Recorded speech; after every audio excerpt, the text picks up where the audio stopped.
నమస్తే D news కి స్వాగతం నేను పద్మావతి మైనింగ్ రంగంలో నూతన ఆవిష్కరణలకు శ్రీకారం చుట్టాలని మంత్రి కొల్లు రవీంద్ర అన్నారు మద్దిపాడు మండలం గుండ్లాపల్లిలోని బిల్డింగ్ మెటీరియల్ సెజ్ లో గ్రానైట్ స్లాబ్ల కటింగ్ క్వార్ట్ నుండి బిల్డింగ్ మెటీరియల్ తయారీ యూనిట్లను ఎమ్మెల్యే బిఎన్ విజయ్ కుమార్ తో కలిసి మంత్రి కొల్లు రవీంద్ర పరిశీలించారు ప్రకాశం జిల్లాలో 1500కి పైగా మైనింగ్ సంస్థలు ఉన్నాయని మంత్రి అన్నారు ఒంగోలు సెజ్ లో 100కి పైగా ఫ్లాట్స్ ఏర్పాటు చేయడం ఇక్కడి అవకాశాలకు నిదర్శనమన్నారు గతంలో జగన్మోహన్ రెడ్డి మైనింగ్ శాఖ మొత్తాన్ని దోపిడీకి వాడుకున్నారని తెలిపారు మైనింగ్ కంపెనీలపై వేల కోట్ల జరిమానాలు వేసి మొత్తం కంపెనీలను హస్తగతం చేసుకునేందుకు కుట్రలు చేశారన్నారు మైనింగ్ రంగంలో ఉన్న అవకాశాలను సద్వినియోగం చేసుకుని రాష్ట్ర ఆదాయం పెంచేందుకు చొరవ చూపిద్దామన్నారు త్వరలో తీసుకునే నూతన పాలసీతో మైనింగ్ సమస్యలకు పరిష్కారం దొరుకుతుందని పేర్కొన్నారు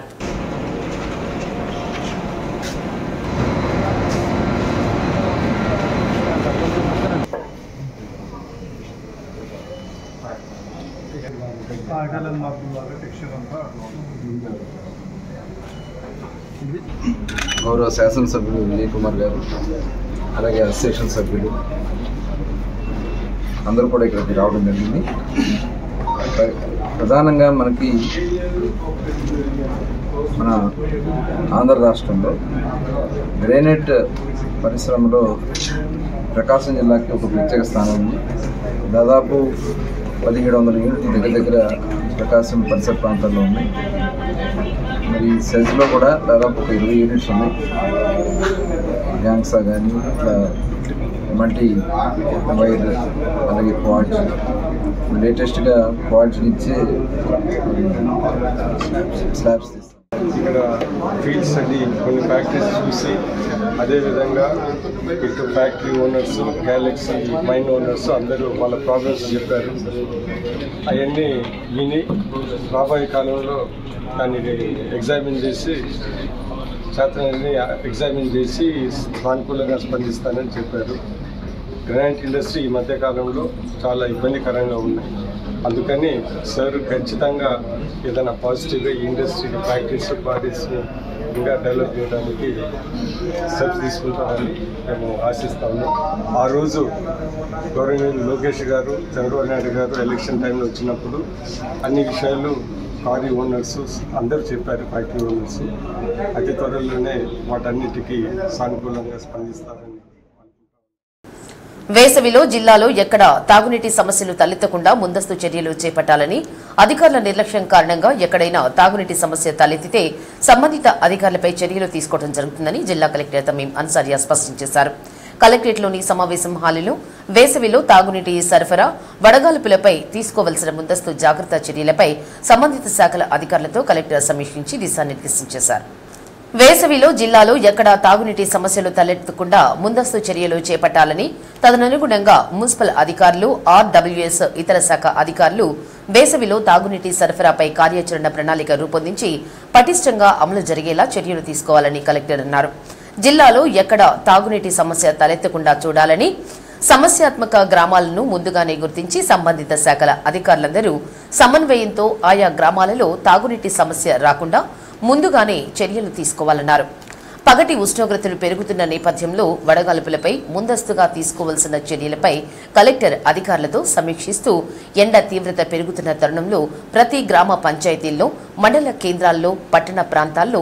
చలవేంద్రాలు ఏర్పాటు చేయాలని కలెక్టర్ అధికారులను ఆదేశించారు బస్టాండ్ రైల్వే స్టేషన్ ఆటో స్టాండ్లు పబ్లిక్ ప్రాంతాలలో చలవేంద్రాలు ఏర్పాటు చేయాలని అధికారులను ఆదేశించారు ముఖ్యంగా ఆసుపత్రుల్లో అంగన్వాడీ కేంద్రాల్లో స్కూల్స్లో ఓఆర్ఎస్ ప్యాకెట్లు సిద్ధంగా ఉంచుకోవాలన్నారు వడదెబ్బ తగిలిన వారికి తక్షణమే వైద్యం అందించేలా వైద్య అధికారులు చర్యలు తీసుకోవాలన్నారు ఈ సందర్భంగా వైద్య ఆరోగ్య శాఖ పరంగా తీసుకోవాల్సిన చర్యలను డిఎంఎన్హెచ్ఓ వెంకటేశ్వరరావు డీసీహెచ్ఎస్ డాక్టర్ సూరిబాబులు వివరించారు సమావేశంలో disaster management DPM Madhuri Zilla Parishad CEO Chiranjeevi DPO Venkata Naidu irrigation SE Varalakshmi RWS SE Balashankara Rao DWMA PD Joseph Kumar ICDS PD Hena Sujana public health EE Srinivasa Sanjay ground water DD Vidyasagar, పశుసంవర్ధక శాఖ జేడీ డాక్టర్ బేబీ రాణి తదితరులు అధికారులు పాల్గొన్నారు. Who is the nodal persons? Every day morning వచ్చి నాకు brief చేయాలి. Every day morning. మీకు పేపర్లో ఒక్క incident, that is a clear cut instruction from the CM sir. మీరు చూసారో లేదో నాకు తెలియట్లేదు, కానీ ఎక్కడ కూడా ఒక్క ఇష్యూ ఎవరు కూడా రోడ్ మీద రాకూడదు, నాకు వాటర్ లేదు అనే సమస్య ఉండకూడదు. So you don't tell me అక్కడ పొలిటిక్స్ వలన అది చేశారు ఇది చేశారు. నో, అవన్నీ జలశక్తి కేంద్రం పెట్టాము. అక్కడే ఇరిగేషన్ డిపార్ట్మెంట్ నుంచి ఒకరు, ఆంధ్రప్రదేశ్ నుంచి ఒకరు, గోవా నుంచి ఉంటారు, గ్రౌండ్ వాటర్ ఇది 4 డిపార్ట్మెంట్ నుంచి ఎనీథింగ్ రిలేటెడ్ అండి. Keep your call centre also, ఇది వాటర్ రిలేటెడ్ అక్కడే make it is a functional centres. Anything related to water ఒక ఇది అది ఇంకా మీరు పాపులరైజ్ చేయలేదు అంతే కదా. ఒక నంబర్ ఇచ్చి ఎనీథింగ్ రిలేటెడ్ టు వాటర్ ఆ నెంబర్కు కాల్ చేస్తారు. రిజిస్టర్ మెయింటైన్ చేసి ఏ కంప్లైంట్స్ ఎవ్రీథింగ్ దాంట్లో రిజిస్టర్ చేసి ఎవ్రీడే ఒక బ్రీఫింగ్ నాకు ఇవ్వాలి. ఓకే, సో 4 డిపార్ట్మెంట్స్ నుంచి కూడా డెఫినెట్ 1% ఉంది డోమా ఆఫీస్. అక్కడ సెంటర్ ఉంది, అక్కడే ఉంటారు. సో వారు ఫంక్షన్గా ఉండాలి. It's your responsibility. వారు 4 డిపార్ట్మెంట్ నుంచి అక్కడ వచ్చేటట్టు మీరు చూసుకోవాలి. Okay, make it function model. In fact even డిప్యూట్ నుంచి కూడా ఒకరు అక్కడ కూర్చోబెట్టారు. రాజ్ డిపార్ట్మెంట్ నుంచి మీరు ఏమేమి చేస్తున్నారు? మీ డిపార్ట్మెంట్ నుంచి అక్కడ నుంచి మీకు వచ్చిందా ఇన్స్ట్రక్షన్స్ వచ్చిందని? పంచాయత్ సెక్రటరీస్ అక్కడ drinking water problem is not just the responsibility of the RWS, it's your responsibility also. So ఏ విలేజెస్లో వల్నరబుల్ పీపుల్ ఉన్నారో, ముఖ్యంగా SC/STs, మైగ్రేటెడ్ పాపులేషన్స్ ఉన్న చోట్ల ఎక్కడ కూడా మిస్ కాకుండా if your panchayat secretary is taking care of that, there is nothing like that. So it's your responsibility also, not just RWS. దీంట్లో పని చేయండి. అంటే అన్నీ అవుతుంది, ఏం ప్రాబ్లం లేదని. బికాస్ ఈసారి అయితే చాలా సీరియస్గా ఈ ఒక్క పాయింట్ మీద చాలా సీరియస్గా చెప్పడం జరిగింది. There should not be any death related to either water borne disease, మీకు వెక్టర్ బార్న్ డిసీజ్లు అది రాకూడదు. ప్లస్ హీట్ వేవ్ సంబంధించి ఏ డెత్ రాకూడదు. No, there should not be any human loss. ఆ టైంలో బయటికి వెళ్లకుండా ఉండటం అనేది మనం సూచిస్తాము. అయినా కూడా వెళ్తారు.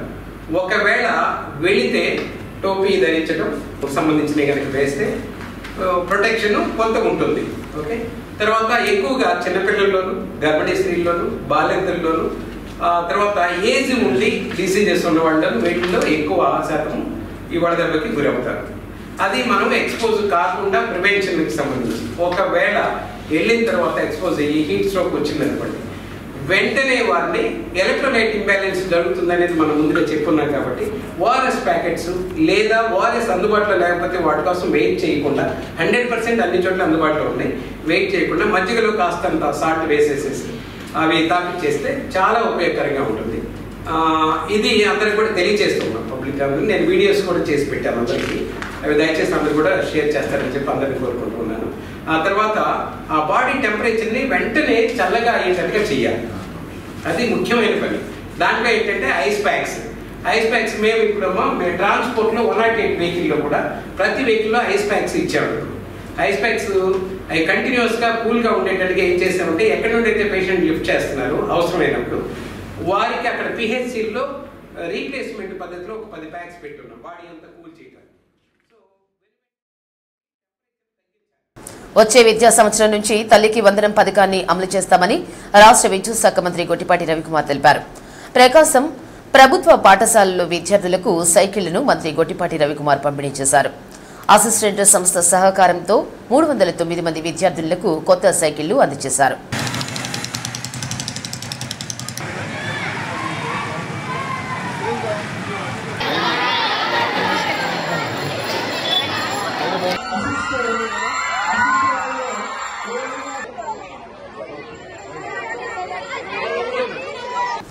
అద్దంకి నియోజకవర్గంలోని మిగిలిన పాఠశాలల్లో కూడా పంపిణీకి సన్నాహాలు చేస్తున్నారని తెలిపారు. ఈ పథకం ద్వారా విద్యార్థుల తల్లుల ఖాతాల్లో 15,000 రూపాయలు జమ చేస్తామన్నారు. రాష్ట్రంలో పాఠశాలల్లో అభివృద్ధి కోసం మంత్రి లోకేష్ బాధ్యత తీసుకున్నారని తెలిపారు. రాష్ట్రంలో పాఠశాల విద్యను దేశంలోనే నంబర్ 1గా తీర్చిదిద్దుతామన్నారు. కార్యక్రమంలో టీడీపీ నాయకులు కార్యకర్తలు పాల్గొన్నారు.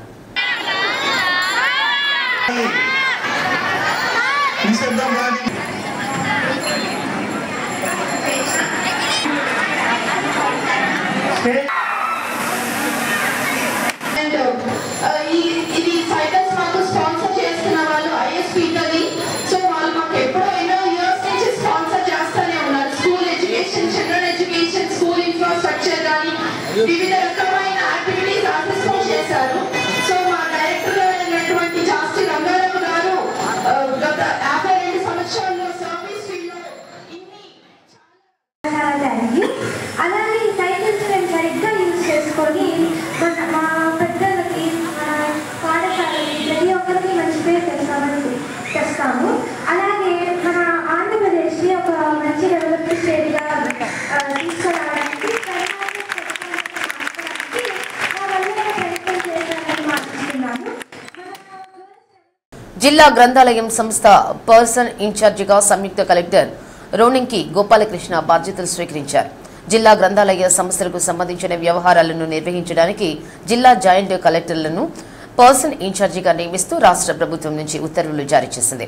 దీనిలో భాగంగా జిల్లా గ్రంథాలయ సంస్థ పర్సన్ ఇన్ఛార్జిగా బాధ్యతలు తీసుకున్నారు. ఈ సందర్భంగా కార్యదర్శి కాసు ఆదిలక్ష్మి పుష్పగుచ్చం అందజేశారు. కార్యక్రమంలో గ్రంథాలయ సిబ్బంది పాల్గొన్నారు.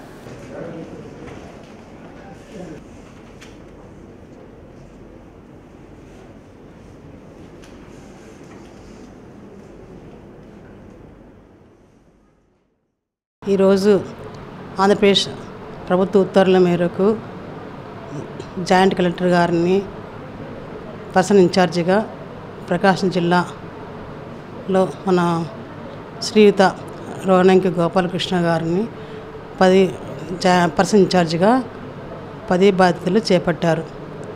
సంయుక్త కలెక్టర్ గారు సహాయ సహకారాలతో ఆయన ఆధ్వర్యంలో జిల్లా గ్రంథాలయ సంస్థల గ్రంథాలయాలు అభివృద్ధికి కృషి చేస్తామని కోరుకుంటున్నాను. జిల్లా గ్రంథాలయ సెస్ కమిటీ చైర్మన్గా మన జాయింట్ కలెక్టర్ గారి ఆధ్వర్యంలో 3 నెలలకు ఒకసారి కమిటీ మీటింగ్ జరుగుతుంది. ఆ మీటింగ్లో మొత్తం కమిషనర్స్, అలాగే డిపిఓ గారు, అలాగే సెస్ సంబంధించిన అధికారులందరితో సమావేశమయ్యి 3 నెలలకు ఒకసారి సమావేశం చేశారు. సెస్ బకాయిలు కూడా వసూలు చేయడానికి కూడా ఎంత సారు సహాయకారంతో చాలా వసూలైనాయి. ఇంకా ఉన్న బకాయిలు కూడా చెల్లిస్తారని ఆశిస్తున్నాము. మా గ్రంథాలయ అభివృద్ధికి మా జాయింట్ కలెక్టర్ సార్ ఎంతగానో తోడ్పాటు ఇస్తూ సహకరిస్తూ ఎంతగానో సహకారాలతో మేము ముందుకెళ్తున్నాము. అందులో భాగంగా సారు ఈరోజు జిల్లా గ్రంథాలయ సంస్థకి చైర్పర్సన్గా 10 బాధ్యతలు చేపట్టినారు.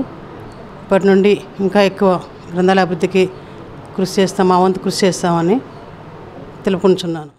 చీమకుర్తి మండలం బండ్లముడి గ్రామంలో ప్రాథమిక ఆరోగ్య కేంద్రంలో బ్లాక్ పబ్లిక్ హెల్త్ యూనిట్ భవనాన్ని సంతనూతలపాడు శాసనసభ్యులు బిఎన్ విజయ్ కుమార్ ప్రారంభించారు.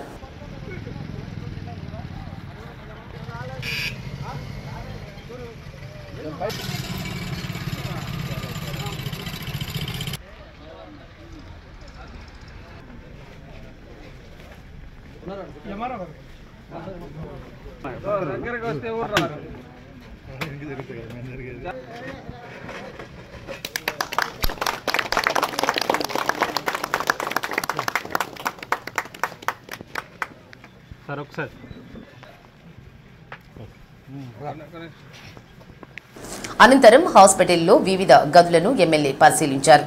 కార్యక్రమంలో డిఎంఎన్హెచ్ఓ వెంకటేశ్వరరావు, తహసీల్దార్ బ్రహ్మయ్య, పార్లమెంటు ఉపాధ్యక్షులు మన్నం ప్రసాద్, మండల పార్టీ అధ్యక్షులు గొట్టిపాటి రాఘవరావు, parliament SC cell secretary Rampathoti Ankarao, Edlapalli Ramabrahmam, గ్రామ పార్టీ అధ్యక్షులు వనిపెంట శ్రీనివాసరెడ్డి, కటకంశెట్టి సుబ్బారావు, పాలగిరి జ్యోతి, సర్పంచ్ దేవరపల్లి వెంకటలక్ష్మి, అత్యాల ఏసోబు, పొదిలి వెంకటేశ్వర్లు, హాస్పిటల్ సిబ్బంది తదితరులు పాల్గొన్నారు.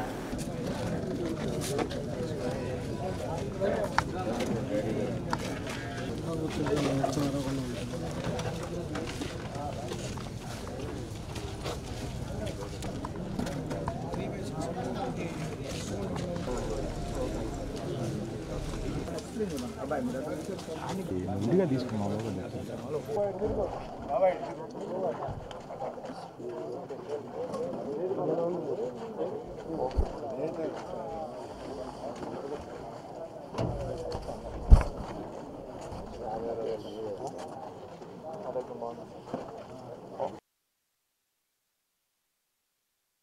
హెల్త్ సెంటర్ బిల్డింగ్ని ప్రారంభించాము. నేషనల్ హెల్త్ మిషన్ ఫండింగ్తో 50 లక్షలతో ఇది కంప్లీట్ అయింది. మన జిల్లాలో చాలా శాంక్షన్ అయినాయి, కంప్లీట్ అయింది. ఇది ఫస్ట్ బిల్డింగ్. సో దీని ఉద్దేశం ఏంటిదంటే కోవిడ్ టైంలో ఉన్న ఇబ్బందులు గుర్తు చేసుకొని ఒక బ్లాక్ హెల్త్ సెంటర్లో అన్ని డయాగ్నోస్టిక్ సెంటర్స్, వ్యాక్సిన్స్, ఒక హోలిస్టిక్గా హెల్త్ ఈ బ్లాక్ లెవెల్లో ప్రొవైడ్ చేసే విధంగా మొత్తము మంచి ల్యాబ్ ఇవన్నీ చేయడానికి ఈ హెల్త్ బ్లాక్ సెంటర్స్ అంటే ఈ డయాగ్నోస్టిక్కి వీటికి దూరంగా వెళ్లకుండా ఇక్కడనే ఒక లోకలైజ్డ్ ఏరియాలో హెల్త్ ప్రజలకి రీచ్ అయ్యే విధంగా విత్ గుడ్ ఎక్విప్మెంట్ ఇది జరుగుతుంది. బల్లమూడి గ్రామంలో ఈ ఏరియాలో ఇది రావటము నేను నాకు చాలా సంతోషంగా ఉంది. గౌరవ శాసనసభ్యులు వారు ప్రారంభించడం జరిగింది. చాలా సంతోషకరం. ఈ బ్లాక్ పబ్లిక్ హెల్త్ యూనిట్స్ అనేవి మనకి 18 జిల్లాలో శాంక్షన్ అయితే ఒక 9 కన్స్ట్రక్షన్లో ఉన్నాయి. అందులో మొట్టమొదటిగా బండ్లమూడికి సంబంధించినటువంటి బీపీహెచ్యూ అనేది ఈరోజు ఓపెన్ చేయటము చాలా ఆనందదాయకం. దీనివల్ల ఏంటంటే ప్రజలందరికీ కూడా సర్వీసెస్ కాంప్రహెన్సివ్గా ప్రతి ఒక్కటి ల్యాబ్స్ కానీ, ఇంజెక్షన్స్ కానీ, వ్యాక్సిన్స్ కానీ, అదేవిధంగా సర్జికల్ ఆస్పెక్ట్లో కానీ అన్నీ కూడా బ్లాక్ లెవెల్లో మన యొక్క ప్రజల దగ్గరికి వచ్చి ఈ సర్వీసెస్ అన్నీ అందించాలనేది ప్రభుత్వం యొక్క లక్ష్యం.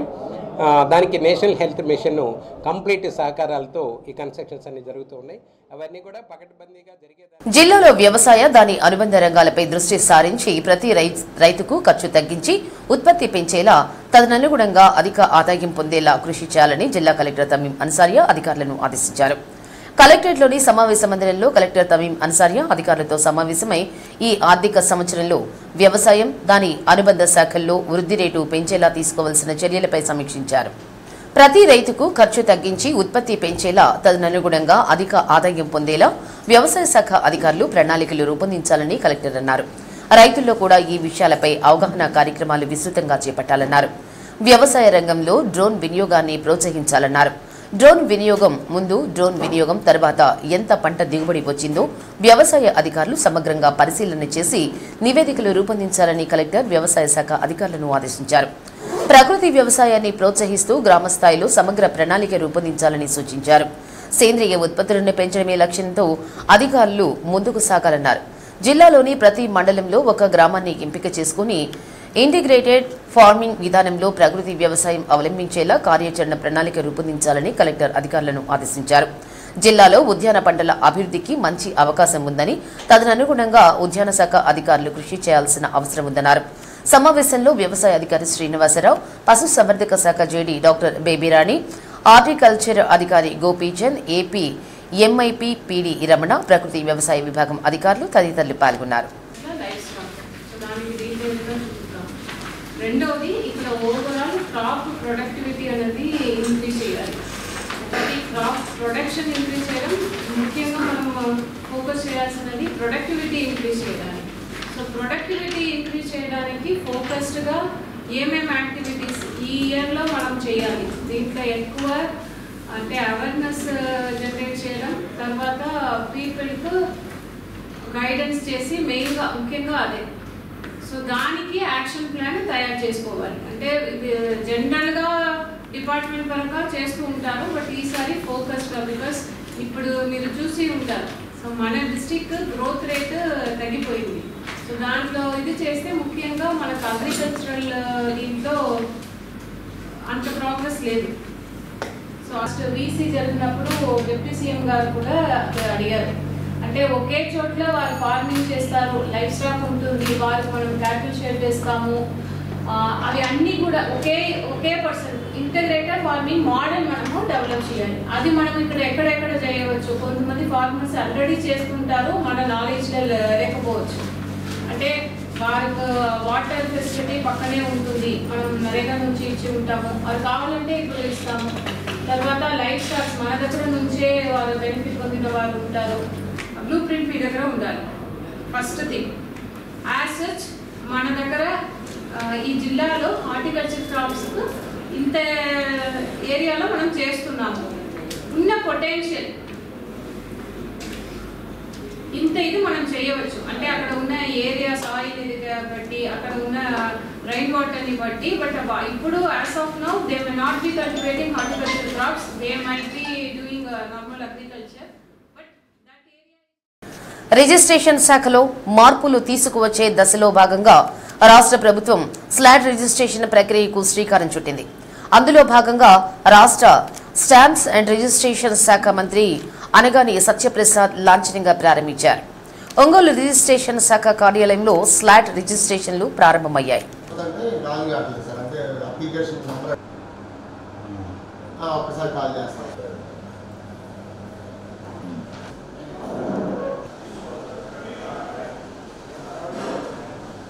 తొలుత కొంత ఆలస్యమైనప్పటికీ తర్వాత రిజిస్ట్రేషన్లు ప్రారంభమయ్యాయి. రిజిస్ట్రేషన్ శాఖ డిఐజీ పుష్పలత మాట్లాడుతూ స్లాట్ సిస్టమ్ ద్వారా రిజిస్ట్రేషన్ ప్రక్రియ ప్రారంభమైందని, గంటలోనే ఒక రిజిస్ట్రేషన్ జరిగిందని తెలిపారు. రోజుకి సుమారుగా 70 నుంచి 76 రిజిస్ట్రేషన్లు చేసుకునే అవకాశం ఉందన్నారు. స్లాట్ బుక్ చేసుకున్న వారు ఆ సమయానికి రిజిస్ట్రేషన్ కార్యాలయానికి వచ్చి ఆన్లైన్ దరఖాస్తులను పరిశీలించి ఫింగర్ ప్రింట్ వేయడం ద్వారా వెంటనే రిజిస్ట్రేషన్ అవుతుందని తెలిపారు. మొదటి రిజిస్ట్రేషన్ చేసుకున్న రామకృష్ణారెడ్డి మాట్లాడుతూ 1 గంటలోనే తాను స్లాట్ బుక్ చేసుకున్న రిజిస్ట్రేషన్ పూర్తయిందని, తొలుత కొంత ఆలస్యమైనప్పటికీ తరువాత వేగంగా జరిగిందని చాలా సంతోషంగా ఉందన్నారు. కార్యక్రమంలో రిజిస్ట్రేషన్ శాఖ అధికారులు పాల్గొన్నారు. ఒంగోలు పుర ప్రజలకు నమస్కారం అండి. ఈ రోజు నుంచి ఒంగోలు రిజిస్ట్రార్ ఆఫీస్ కార్యాలయంలో స్లాట్ బుకింగ్ ద్వారా రిజిస్ట్రేషన్ ప్రక్రియ మొదలుపెట్టాము. దీనివల్ల ప్రజలకి త్వరితగతిన రిజిస్ట్రేషన్లు అవుతాయి. స్లాట్ బుకింగ్ ప్రస్తుతం ఆర్ఓ ఒంగోలులో 2 సబ్ రిజిస్ట్రార్లు ఉన్నారు. దానికి సంబంధించి 78 స్లాట్లు బుక్ చేసుకోవచ్చు. ఇన్ కేస్ ఏదైనా ప్రాబ్లం వచ్చి స్లాట్ బుకింగ్ ద్వారా అవ్వకపోతే మళ్ళీ వాళ్ళు రీషెడ్యూల్ చేసుకోవచ్చు. సో ఈ విధానాన్ని అందరూ కూడా అనుసరించి మీరందరూ కోఆపరేట్ చేస్తామని ఇది ఈరోజు ఈ స్లాట్ బుకింగ్ వల్ల మాకు చాలా ముందు టైం సేవ్ అవుతుంది. అది ఫ్యూచర్లో అందరికీ ఇలానే టైం సేవ్ అయితే అనుకుంటున్నాను. ఎందుకంటే గంటకి 5-6 అన్నారు కాబట్టి ఆ టైం కాల్ వచ్చేస్తారు, చేసుకుని వెళ్తారు. సో ఇది ఖచ్చితంగా అందరికీ ఉపయోగపడుతుంది. అంతా హ్యాపీ అండి. ఓన్లీ 1.5 అవర్ లోపే అండి. 1 అవర్ లోపే, పెద్ద టైం ఏం పట్టలేదు. అంటే ఫస్ట్ టైం కాబట్టి కొంచెం కేయాస్ ఉంది, బట్ 1 అవర్ లోపే పని అయిపోయింది. ఒంగోలు న్యాయవాదుల సంఘానికి జరుగుతున్న ఎన్నికలలో అధ్యక్ష స్థానానికి, ఉపాధ్యక్ష స్థానానికి మహిళా ప్రతినిధి, లైబ్రరీ సెక్రటరీ, కోశాధికారి స్థానానికి పోటీ జరుగుతుందని బార్ అసోసియేషన్ ఎన్నికల అధికారి పివిఎస్ గుప్తా తెలిపారు. ఒంగోలు బార్ అసోసియేషన్ ఎన్నికల కార్యాలయంలో నామినేషన్లు విత్డ్రా అనంతరం పోటీలో ఉన్న అభ్యర్థులను ప్రకటించారు. అధ్యక్ష స్థానానికి బొడ్డు భాస్కర్ రావు, చావల రమేష్ బాబు, గోకనకొండ శ్రీనివాసరావు నాయుడు, ఈశ్వరరావు, పివిఎస్ సత్యనారాయణ రెడ్డి, వేల్పుల తిరుమల కృష్ణ యాదవ్, ఉపాధ్యక్ష స్థానానికి చెరుకూరి కృష్ణమూర్తి, మహిళా ప్రతినిధిగా ముద్దహీన దీపలత, తోటరాక సుధారాణిలు పోటీలో ఉన్నారన్నారు. లైబ్రరీ సెక్రటరీ గంటా శ్రీనివాసరావు, కోశాధికారి కాటుకూరి సంపత్ కుమార్, జనరల్ సెక్రటరీగా సలగల జగజ్జీవన్ రావు, జాయింట్ సెక్రటరీగా ఏల్చూరి గ్రేస్ కుమారి ఏకగ్రీవమయ్యారని ఎన్నికల అధికారి తెలిపారు. ఈ సందర్భంగా ఏకగ్రీవమైనందుకు బార్ అసోసియేషన్ సభ్యులకు కృతజ్ఞతలు తెలిపారు. నామినేషన్ ఉపసంహరణ కార్యక్రమంలో ఎన్నికల అధికారులు తిమోతి పాల్, శ్రీనివాసరావు, చక్రవర్తి, సందాని, నాగేశ్వరరావు ఉన్నారు. బార్ అసోసియేషన్ సభ్యులు పాల్గొన్నారు. ఒంగోలు న్యాయవాదుల సంఘానికి 25-26 సంవత్సరానికి గాను ఎలక్షన్లు జరుగుతున్నాయి. 11/4/25 ఎలక్షన్లు అనేటువంటివి జరుగుతాయి. 2/4/25 నామినేషన్లు అనేటువంటివి స్వీకరించడం జరిగింది. నిన్నటి రోజునంటే 3/4/25 స్క్రూటినీలో నామినేషన్ వేసినటువంటి అభ్యర్థులందరూ సక్రమంగానే ఉన్నాయని నిర్ణయించడం జరిగింది. ఈ రోజున president, vice president, lady representative, general secretary స్థానానికి ఒకటి కంటే ఎక్కువ మంది అభ్యర్థులుగా నామినేషన్లు వేయడం జరిగింది. కానీ జనరల్ సెక్రటరీ స్థానానికి పోటీ చేసినటువంటి 3 కాకర్ల ఆదిలక్ష్మి, నాగిశెట్టి సాంబశివరావు అనేటువంటి వాళ్ళిద్దరు విత్డ్రాయల్ చేసుకోవడం జరిగింది. సలగల జగజ్జీవన్ రావు ఒక్కడే జనరల్ సెక్రటరీ స్థానానికి ప్రస్తుతం అభ్యర్థిగా ఉండటం జరిగింది. తర్వాత జాయింట్ సెక్రటరీ స్థానానికి వేల్చూరు గ్రేస్ కుమారి, లైబ్రరీ సెక్రటరీ స్థానానికి గంటా శ్రీనివాసరావు, అలాగే ట్రెజరర్ స్థానానికి కాటుకూరు సంపత్ కుమార్ ఒక్కళ్ళుగానే నామినేషన్లు వేయడం జరిగింది. ప్రస్తుతం కంటెస్ట్ ఉన్నటువంటి పోస్టుల్లో ప్రెసిడెంట్ స్థానానికి 6 అభ్యర్థులు నామినేషన్లు వేశారు. లేడీ రిప్రజెంటేటివ్ స్థానానికి 2 అభ్యర్థులు, వైస్ ప్రెసిడెంట్ స్థానానికి 2 అభ్యర్థులు పోటీలో ఉన్నారు. ప్రెసిడెంట్ స్థానానికి బొడ్డు భాస్కర్ రావు, చావలి రమేష్ బాబు, గోకనకొండ శ్రీనివాసరావు, నాయుడు ఈశ్వరరావు, పిఎస్వి సత్యనారాయణ రెడ్డి, వేలుపుల తిరుమల కృష్ణ యాదవ్ అనేటువంటి వాళ్ళు 6 కూడా పోటీలో ఉండటం జరిగింది. లేడీ రిప్రజెంటేటివ్ స్థానానికి ముద్దాహిలిన దీపలత, తోట రాగసుధారాణి అనేటువంటి వాళ్ళిద్దరూ కంటెస్ట్లో ఉండటం జరిగింది. అలాగే వైస్ ప్రెసిడెంట్ స్థానానికి చుండూరు కృష్ణమూర్తి, మోటుమరి బలరాం అనేటువంటి వాళ్ళు కంటెస్ట్లో ఉండటం జరిగింది. ఈ 3 పోస్టులు అంటే president, vice president, lady representative స్థానానికి ఈ 3 పోస్టులకి 11/4/25న ఎలక్షన్లు అనేటువంటివి జరుగుతాయి. 817 మంది ఓటర్లు అనేటువంటి న్యాయవాదులు ఆ రోజున ఓటు హక్కు వినియోగించుకోవడం జరుగుతుంది. ఎక్కువ ఓట్లు వచ్చినటువంటి వాళ్ళని ఆ రోజున 10:30 నుంచి సాయంత్రం 5 గంటల వరకు పోలింగ్ అనేటువంటి చేయడం జరుగుతుంది. 6 గంటల కాడ నుంచి కౌంటింగ్ అనేటువంటిది ప్రక్రియ మొదలవుతుంది. రాత్రిపూట ఎంత సమయమైనా సరే ఆ రోజే కౌంటింగ్ అనేటువంటిది కంప్లీట్ చేసి అభ్యర్థుల యొక్క ఫలితాలని ఎవరు గెలిచారు అనేటువంటిది కూడా నిర్ణయించడం జరుగుతుంది. ఒంగోలు న్యాయవాదుల సంఘంలో ఉండేటువంటి ఓటు హక్కు కలిగినటువంటి న్యాయవాదులందరూ తమ ఓటు హక్కును వినియోగించుకుంటారని ఆశిస్తాను. నేను గత 19 సంవత్సరాలుగా ఒంగోలు బార్ అసోసియేషన్లో అడ్వకేట్గా ప్రాక్టీస్ చేస్తూ ఉన్నాను. ఈ సంవత్సరం జరుగుతున్న ఎలక్షన్స్లో మొన్న 2వ తేదీ ప్రధాన కార్యదర్శిగా నేను నామినేషన్ వేయడం జరిగింది. నాతో పాటు నాగిశెట్టి సాంబశివరావు మరియు కాకర్ల ఆదిలక్ష్మి గారు పోటీలో నిలిచారు. నిన్న స్క్రూటినీ అయ్యి 3 నామినేషన్స్ యాక్సెప్ట్ అయినాయి. అయితే ఈరోజు నాగిశెట్టి సాంబశివరావు మరియు కాకర్ల ఆదిలక్ష్మి వారు బరిలో నుండి తప్పుకొని విత్డ్రా చేసుకోవడం జరిగింది. కావున నేను ప్రధాన కార్యదర్శిగా ఏకగ్రీవంగా ఎన్నికవడం జరిగింది. దీనికి నేను ప్రధాన కార్యదర్శిగా ఎన్నిక కావడానికి నాకు సహకరించిన పెద్దలు, మా సీనియర్సు మరియు నాగిశెట్టి సాంబశివరావు మరియు కాకర్ల ఆదిలక్ష్మి వారికి, నా తోటి న్యాయవాదులకు ప్రత్యేకంగా కృతజ్ఞతలు తెలియపరుస్తున్నాను. 2025-26 ఒంగోలు బారు ఎలక్షన్స్ జరుగుతున్నటువంటి సందర్భంగా నేను జాయింట్ సెక్రటరీగా నామినేషన్ వేశాను. ఆ పోస్ట్లో నేను ఒక్కదాన్నే వేశాను. ఇనానిమస్గా నేను గెలవడం జరిగింది. అలాగే దీనికి సంబంధించి నాకెవరు పోటీ లేరు కాబట్టి బార్ అసోసియేషను నా కుటుంబ సభ్యులందరికీ కూడా నేను ఈ విధంగా ధన్యవాదాలు తెలియజేసుకుంటున్నాను. బార్ అసోసియేషన్కి సంబంధించి నా సర్వీసు పూర్తిగా అందిస్తానని, కాబోయే ప్రెసిడెంట్ ద్వారా మేము మంచి కార్యక్రమాలు చేసి అందరి మన్ననలు పొందుతామని ఈ సందర్భంగా తెలియజేస్తున్నాను. ప్రభుత్వం రైతులకు మేలు చేకూర్చేందుకు ధాన్యం కొనుగోలు చేపడుతుందని, ఎక్కడ రైతులను ఇబ్బందులకు గురి చేయవద్దని జిల్లా సంయుక్త కలెక్టర్ గోపాలకృష్ణ రైస్ మిల్లర్ల ఓనర్లకు ఆదేశించారు. రబీలో ధాన్యం కొనుగోలు ప్రారంభం అవుతున్న సందర్భంగా జిల్లా పరిధిలోని రైస్ మిల్లర్లతో జేసీ సమావేశం నిర్వహించారు. మిల్లర్ల సమస్యలను అడిగి తెలుసుకున్నారు. ఎక్కడా రైతులకు ఇబ్బంది కలిగించవద్దని సూచించారు. సమావేశంలో Markapuram sub collector Venkata Trivinag, agricultural JD Srinivasarao, Ongole RDO Lakshmi Prasanna, DSO Padmasri, DM civil supplies, DTC R Sushila, ఇతర అధికారులు పాల్గొన్నారు.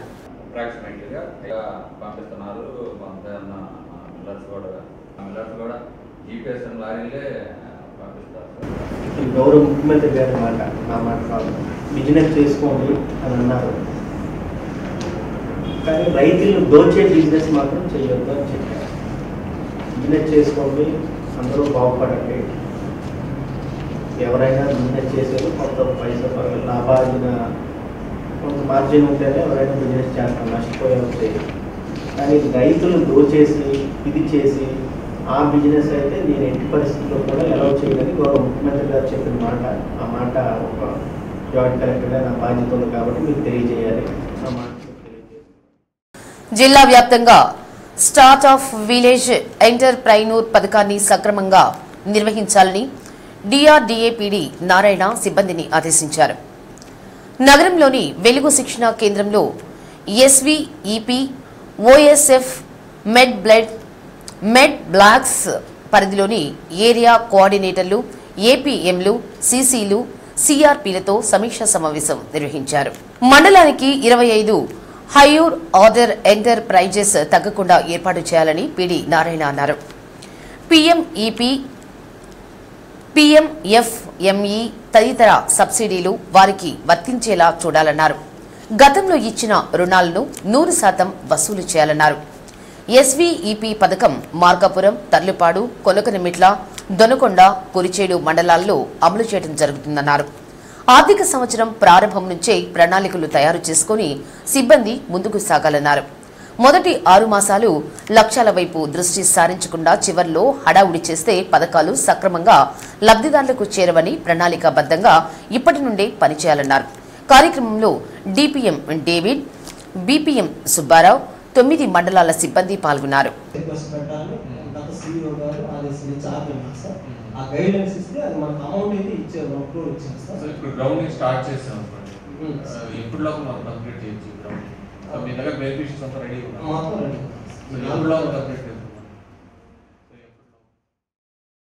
మన దగ్గర ఉన్న ప్రాబ్లం ఇది, మొదటి 6 నెలలు ప్లానింగ్కే సరిపెడతాం. మొదటి 6 నెలలు అయిపోయిన తర్వాత 7th మంత్ ప్లానింగ్ స్టార్ట్ చేస్తాం. ప్లానింగ్ కంప్లీట్ అవ్వడానికి 2-3 months. సో ఈ లోపల ఫైనాన్షియల్ ఇయర్ క్లోజింగ్ అని చెప్పేసి జనవరిలో పెడతాం. అప్పుడు టార్గెట్స్ కోసం లేదా మన అచీవ్మెంట్ కోసం ప్రయత్నం చేస్తాం. సో ఈ ప్రాక్టీస్ అయితే మన ఎంటైర్ డిపార్ట్మెంట్ ఉంటుంది. సో డే 1 అంటే April starting month financial. So starting month కాబట్టి ఏదైనా ప్లానింగ్ ఉంటే సో కాస్త కొంత ఫ్రీగా ఉండే మంత్ కూడా ట్రై చేయండి. సో ప్లానింగ్ ఉంటే ఎంటైర్ ప్లానింగ్ ఏప్రిల్లో సరే. సో ఏప్రిల్లో ప్లానింగ్ జరగాలి, మే నుంచి ఇంప్లిమెంటేషన్ స్టార్ట్ అయితే సో ఏదైనా టెక్నికల్ ఇష్యూస్ ఏదైనా ఉంటే మనం కొంచెం కరెక్ట్ చేసుకునే ఛాన్సెస్ ఉన్నాయి 1 or 2 months. దాని తర్వాత రిమైనింగ్ ప్రోగ్రామ్స్ ఆటోమేటిక్గా డెవలప్ అవుతుంది. సో నేను ఈరోజు పెట్టాలనుకున్న మీటింగ్ కూడా అదే. నాకైతే ఈ ఓఎస్ఎఫ్లు అంటే ఒక డౌట్ వచ్చే పిలిచాను ఈరోజు. ఈ ఓఎస్ఎఫ్ ప్లస్ ఈ ఎస్సీవీ ప్లస్ యాక్టివిటీస్ జరుగుతున్నాయా లేదా. సో అందరూ రిలాక్స్ అయితే కష్టం. ఇంకా అంటే మనకి కంప్లీట్గా యూనిట్స్ గ్రౌండింగ్ మన ఇష్యూ అంతా యూనిట్స్ గ్రౌండింగ్ కాబట్టి సో మనం ఇప్పటి వరకు నేను చెప్పినట్టు సో ఈ రోజు ఈ ప్లానింగ్ ఏదన్నా ఉంటే ఒక 10 to 15 days కంప్లీట్ చేసుకొని మన దగ్గర ఫండ్స్ కూడా రెడీగా ఉన్నాయి అంటున్నారు. సో గ్రౌండింగ్ ఇమీడియట్ స్టార్ట్ చేయాలి. నాకు ఇప్పుడు మనం ఏదైతే కమిట్మెంట్ అనుకుందామో మంత్లీ 100 టార్గెట్ ప్రోగ్రెస్ ఇవ్వాలి. అదైతే జాగ్రత్త తీసుకుంటాం. అంటే మన దగ్గర ఉన్న అమౌంట్ ఎటువంటి పరిస్థితుల్లో వేస్ట్ అవ్వదు. సో మనం యూటిలైజ్ చేసి కొత్తగా అమౌంట్ అడిగే పరిస్థితులు మన దగ్గర ఉన్న అమౌంట్ వేస్ట్ అవ్వదు. ప్రజల ఆదాయ మార్గాలు తగ్గిపోయాయి. స్థిరాస్తి లావాదేవీలు పెద్దగా జరగడం లేదు. రియల్ ఎస్టేట్ వ్యాపారం మందగమనంతో రిజిస్ట్రేషన్ శాఖ ద్వారా వచ్చే ఆదాయం గణనీయంగా తగ్గిపోయింది. రాబడి పెంచేందుకు ప్రభుత్వం చేసిన ప్రయత్నం ఫలించలేదు. జిల్లాలో రిజిస్ట్రేషన్ల సంఖ్య గణనీయంగా తగ్గిపోవడంతో జిల్లాకు నిర్దేశించిన లక్ష్యాన్ని చేరుకోవడానికి కష్టతరంగా మారింది. 2024-25 ఆర్థిక సంవత్సరానికి జిల్లాకు 502.56 కోట్లు లక్ష్యంగా నిర్దేశించినప్పటికీ మార్చి మాసాంతానికి 331.25 కోట్ల మేర మాత్రమే రిజిస్ట్రేషన్ల ద్వారా ఆదాయం సమకూరింది. ప్రభుత్వం నిర్దేశించిన లక్ష్యంలో 65.91% మాత్రమే సాధించగలిగారు. ప్రజల కొనుగోలు శక్తి తగ్గిపోవడంతో ఆస్తుల విక్రయాలు పడిపోయాయి. ప్రధానంగా పశ్చిమ ప్రాంతాల్లో భూముల అమ్మకాలు బాగా పడిపోయాయి. దీంతో పాటు రియల్ ఎస్టేట్ వ్యాపారం కూడా మందగించడంతో రిజిస్ట్రేషన్ల ఆదాయం 35%కి పైగా తగ్గిపోయాయి. జిల్లాకు రిజిస్ట్రేషన్ల ద్వారా ప్రభుత్వం నిర్దేశించిన లక్ష్యాన్ని చేరుకోలేకపోయామని జిల్లా రిజిస్ట్రార్ ఆళ్ల బాలాంజనేయులు తెలిపారు. పశ్చిమ ప్రకాశంలో రిజిస్ట్రేషన్లు తగ్గిపోయాయన్నారు.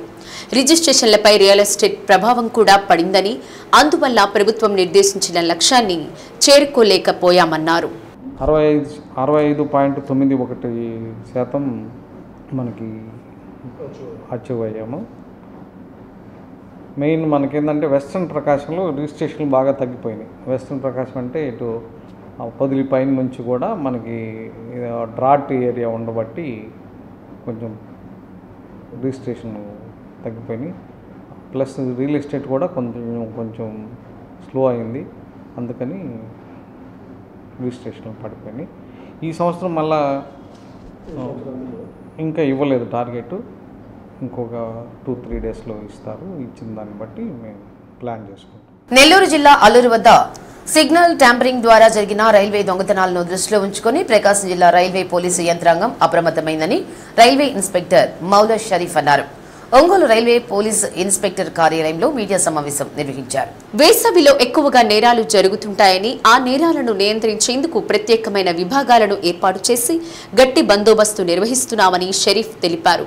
ప్రయాణికులు తమ విలువైన బంగారు ఆభరణాలు ప్రయాణించే సమయంలో జాగ్రత్తగా ఉంచుకోవాలని, ఒకవేళ విలువైన వస్తువులు తీసుకువస్తే వాటిని కాపాడుకునేందుకు నిద్రపోకుండా మేల్కొని ఉండాల్సిన అవసరం ఉందన్నారు.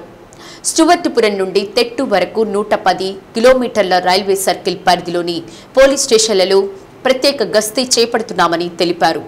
ఇప్పుడు ఉన్న సిబ్బంది కంటే అదనపు బలగాలను కూడా రప్పించి ప్రత్యేకమైన చర్యలు తీసుకుంటున్నామన్నారు. ప్రతిరోజు రైల్వే స్టేషన్లో తనిఖీలు చేయడం జరుగుతుందని తెలిపారు. ఇతర రాష్ట్రాలకు చెందిన వారు, అనుభవం కలిగినటువంటి వ్యక్తులు ఇలాంటి నేరాలకు పాల్పడుతున్నారని ప్రయాణికులు అప్రమత్తంగా ఉండాలన్నారు. ఏమైనా సమాచారం ఉంటే వెంటనే 139 నెంబర్కి తెలియజేస్తే పోలీసు యంత్రాంగం అప్రమత్తమై నేరాలు నివారించేందుకు అవకాశం ఉంటుందని పేర్కొన్నారు. నేరాలు నియంత్రించేందుకు ఇప్పటికే రైల్వే పోలీసులు రాత్రి సమయాల్లో ప్రత్యేకమైన బీట్లు ఏర్పాటు చేయడం జరిగిందని, ప్రజలు కూడా పోలీసులకు సహకరించాలని తెలిపారు. ఎండాకాలం సందర్భంగా రైళ్లలో నేరాలు ఎక్కువగా జరుగుతూ ఉంటాయి. వీటిని ప్రివెంట్ చేసుకోవడం కోసం, నేరాన్ని నిరోధించే క్రమంలో ప్రజలు ఎలాంటి జాగ్రత్తలు తీసుకోవాలి, ప్రజలు తాము ప్రయాణం చేసేటప్పుడు ఏ విధంగా రైళ్లలో అప్రమత్తంగా ఉండాలి అనే విషయం గురించి ప్రజలందరికీ తెలియజేయడం కోసం, ఈ నేరాలపై అవగాహన కల్పించేందుకే ఈరోజు మనం ఈ సమావేశాన్ని ఏర్పాటు చేసుకోవడం జరిగింది. ఇందులో భాగంగా ప్రయాణికులు రైల్లో ప్రయాణించేటప్పుడు తమ విలువైన ఆభరణాలు, బంగారు ఆభరణాలు, మెడలో నెక్లెస్లు, చైన్లు, తర్వాత తమ యొక్క విలువైన మంగళసూత్రాలు, నల్లపూసల దండలు, వీటిని జాగ్రత్తగా రైల్లో కూర్చునేటప్పుడు మీరు విండోస్ పక్కన కూర్చున్నట్లయితే ఈ యొక్క ఆభరణాలని తమ యొక్క చీరతోటి కప్పుకోవాల్సిందిగా మేము తెలియజేస్తున్నాము. రైళ్ళు ప్రయాణించేటప్పుడు మనతో పాటు మనకు తెలియనటువంటి వ్యక్తులు, అనుమానిత వ్యక్తులు, నేరస్తులు కూడా మనతో పాటు ప్రయాణం చేసేటటువంటి అవకాశాలు ఉంటాయి. ఏ వ్యక్తులు ఎలాంటి వారు అనేది మనతో ప్రయాణం చేసేవాళ్ళు ఎలాంటి వ్యక్తులు అనేది ఎవరు కూడా మనకి తెలియదు. కాబట్టి దయచేసి ప్రయాణికులందరూ కూడా తాము ఒంటరిగా ప్రయాణిస్తున్నట్లయితే మహిళలు తప్పకుండా వారి యొక్క ఆభరణాలని క్యారీ చేయకుండా ఉండటం ఉత్తమమైనటువంటి పని. ఏదైనా మీరు విలువైన ఆభరణాలతోటి ప్రయాణం చేస్తున్నట్లయితే మీరు మీతో పాటు తోడుగా మీ ఇంట్లో మగవారిని తీసుకొని ప్రయాణం చేయటం ఉత్తమమైనది. అలానే రైల్లో భరోసా నిమిత్తం మేము మా యొక్క ప్రతి ట్రైన్లో కూడా బీట్లు మా యొక్క స్టాఫ్ని పెట్రోలింగ్ నిమిత్తం ఏర్పాటు చేయడం జరిగింది అన్ని రైళ్ళలో కూడా. అలానే మాకు సమ్మర్ సీజన్ సందర్భంగా ప్రతి జిల్లా నుండి, అలానే మన ప్రకాశం జిల్లా నుండి కూడా ఎస్పీ గారిని కూడా మా పై అధికారులు, రైల్వే ఐజీ గారు వారి యొక్క కోరిక మేరకు మనకి త్వరలోనే ఈరోజో రేపో ఒక స్పెషల్ పార్టీ టీమ్స్ను కూడా ఒక 20 మందిని జిల్లా నుంచి కూడా ఇవ్వటం జరుగుతుందని తెలియజేయడం జరిగింది మా పై అధికారులు. కావున వారు కూడా వచ్చినట్లయితే మనం ఈ ఎల్సీ గేట్లు ఎక్కడైతే మనకి సిగ్నల్ ట్యాంపరింగ్ జరుగుతూ ఉన్నాయి, అలానే ఏసీపీ చేసి చైన్ స్నాచింగ్ వంటి నేరాలు కూడా రైళ్లలో ఎక్కువగా జరుగుతూ ఉన్నాయి. రీసెంట్గా నెల్లూరులో మనకి అల్లూరు రోడ్డు దగ్గర సిగ్నల్ ట్యాంపరింగ్ చేసి స్నాచింగ్ చేయడం జరిగింది. ఈ గ్యాంగ్స్ నార్త్ ఇండియా నుంచి, అంతర్రాష్ట్ర దొంగల ముఠాలు బయట రాష్ట్రాల నుంచి వచ్చేసి నేరాలు చేస్తూ ఉంటారు. కాబట్టి ప్రజలందరూ కూడా అప్రమత్తంగా ఉండాలి, ప్రయాణికులు చాలా అప్రమత్తంగా ఉండాలి. ఎక్కడైనా సరే ఇలాంటి స్టేషన్ల బయట సైడ్ కానీ, ఇక్కడ ఎల్సీ గేట్ల దగ్గర, తర్వాత హోమ్ సిగ్నల్స్ అంటారు. హోమ్ సిగ్నల్స్ అంటే రైల్వే స్టేషన్లోకి ట్రైన్ వచ్చేటప్పుడు బయట సిగ్నల్ ఇవ్వడం జరుగుతుంది అనమాట. ప్లాట్ఫామ్ క్లియరెన్స్ లేకపోతే దానికోసం కొంతసేపు ట్రైన్ ఒక్కొక్క సమయంలో ఆపవలసి వస్తుంది. అలాంటి ప్రదేశాల్లో ఆపినప్పుడు ఎవరందరూ కూడా చాలా జాగ్రత్తగా ఉండాలి. విండోస్ పక్కన ప్రత్యేకంగా కూర్చున్నప్పుడు మహిళలు అప్రమత్తంగా ఉండాలి. తమ యొక్క బంగారు ఆభరణాలని నేరస్తులకి అందుబాటులో ఉండకుండా, అంటే కిటికీలో నుంచి వాళ్ళు బయట నుండి కిటికీలో నుంచి చైన్ స్నాచింగ్ చేసే అవకాశాలు ఉన్నాయి. కాబట్టి మీరందరూ కూడా ప్రయాణించేటప్పుడు చాలా అప్రమత్తంగా ఉండండి. మన తోటి ప్రయాణికులకి ఏదైనా హాని జరిగేటప్పుడు సమాజంలో మన బాధ్యతగా పక్కన ఉన్నటువంటి వ్యక్తులు కూడా మీరు ఆ నేరస్తుని పట్టుకోవడానికి, లేదంటే కనీసం ఆ కంపార్ట్మెంట్లో ఉన్న డోర్లైనా వేసినట్లయితే, మీరు ఆ ట్రైన్లో కంపార్ట్మెంట్ డోర్లైనా వేసినట్లయితే వాళ్ళని నిలువరించేటటువంటి అవకాశం ఉన్నది. ఆ విధంగా మనం నేరస్తులను కూడా పట్టుకోవడానికి అవకాశం ఉంటుంది. దేనికంటే ఇది రైల్వే లైన్ అనేది వేల కిలోమీటర్ల ప్రయాణం సాగుతూ ఉంటుంది. కాబట్టి ఎక్కడ ఎలాంటి వ్యక్తులు ఎక్కుతున్నారో మనకి తెలియకపోవచ్చు, ఎలాంటి వ్యక్తులతో మనం ప్రయాణం చేస్తున్నామో మనకు తెలియదు. కాబట్టి నేరాలు రైల్లో జరుగుతున్నప్పుడు ఉండేటటువంటి స్టాఫ్, మన బీట్ స్టాఫ్ కూడా ఉంటారు. మీరు వెంటనే రైల్లో ఎటువంటి ప్రమాదం జరిగినట్లయితే వెంటనే 139కి కాల్ చేసినట్లయితే తక్షణమే రైల్వే శాఖ స్పందించి అక్కడికి మన పోలీస్ సిబ్బందిని, ఆర్పీఎఫ్ సిబ్బందిని కూడా పంపడం జరుగుతుంది. ఈ సందర్భంగా మీడియా ద్వారా మీ అందరికీ కూడా కోరుకుంటున్నాను, ఈ విషయాన్ని ప్రజలందరిలో కూడా తీసుకెళ్ళి ప్రజలను అప్రమత్తం చేయాలని చెప్పి మీడియా మిత్రులని ప్రార్థిస్తున్నాను. రైల్లో ఎవరి దగ్గర అయితే బంగారు ఆభరణాలు ఉన్నాయో, ఏ కంపార్ట్మెంట్లు ఎక్కువ ఉన్నాయో వారిని చూసుకొని, లేదంటే కంపార్ట్మెంట్కి ఒకరుగా విడిపోయి 3-4 కంపార్ట్మెంట్లో ఆ మహిళల యొక్క మెడలోని చైన్ని స్నాచింగ్ చేసుకొని ఆ సిగ్నల్ ఇచ్చిన దగ్గర దిగేసి పారిపోతూ ఉంటారు. కింద ఉన్నటువంటి వ్యక్తులు వీళ్ళని కాపాడే నిమిత్తం ఎవరైనా గేట్ల వద్దకు వచ్చినట్లయితే వాళ్ళ మీద స్టోన్ పెల్టింగ్ చేయడం జరుగుతూ ఉంటుంది. ఇలాంటి యొక్క నేరాలని మనం ప్రజలందరూ కూడా అప్రమత్తంగా ఉండి ఈ నేరాలని నిరోధించడానికి ప్రతి ఒక్కరు కూడా సహాయం చేయాలని చెప్పి కోరుకుంటున్నాను. అర్హులైన పేదలకు నివేశన స్థలాలు 2 సెంట్లు ఇవ్వాలని కోరుతూ జిల్లా కలెక్టర్ కార్యాలయం వద్ద ఈ నెల 10వ తేదీ మహాధర్నా నిర్వహిస్తున్నట్లు సిపిఐ జిల్లా కార్యదర్శి ఎంఎల్ నారాయణ అన్నారు. ఒంగోలు సిపిఐ కార్యాలయంలో సంతనూతలపాడు సిపిఐ కమిటీ సమావేశం నిర్వహించారు.